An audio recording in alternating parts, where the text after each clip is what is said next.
మన ప్రభువైన యేసుక్రీస్తు నామంలో కృపయు సమాధానం మీకు కలుగును గాక. హల్లెలూయా. ఈరోజు మీ అందరికీ నా హృదయపూర్వకమైన వందనాలండి. దేవుడు మనకి దొరికిన యెడల అవి జీవము. జీవమును మన దేహానికి, మన సర్వ శరీరానికి ఆరోగ్యాన్నిస్తుంది. Praise lord. సర్వ శరీరానికి సమృద్ధి అయిన జీవం ఇవ్వాలి అంటే మీ హృదయంలో నుండి జీవదారులు బయలుదేరును. కాబట్టి అన్నిటికంటే ముఖ్యంగా మీ హృదయమును భద్రంగా కాపాడుకోమని దేవుడు చెప్తున్నాడు. Praise lord.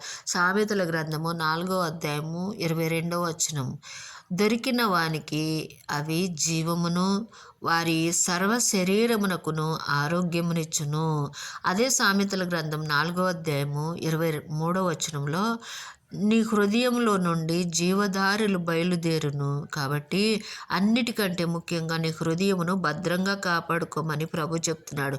మన హృదయాన్ని భద్రంగా కాపాడుకుంటూ ఆయన హృదయంలో ఆయనకి చోటిస్తూ ఆయన కృపలో మనం వర్ధిల్లుతూ ఆయన అడుగు జాడలు నడిస్తే మన దేహానికి, మన ప్రాణానికి సురక్షిత ఉంటుంది. ఆరోగ్యము, బలము, శక్తిని అనుగ్రహిస్తాడు దేవుడు. అట్టి కృప దేవుడు మనకు అనుగ్రహించునుగాక. ఆమేన్. మీ అందరికీ నాకు హృదయపూర్వకమైన వందనాలండి.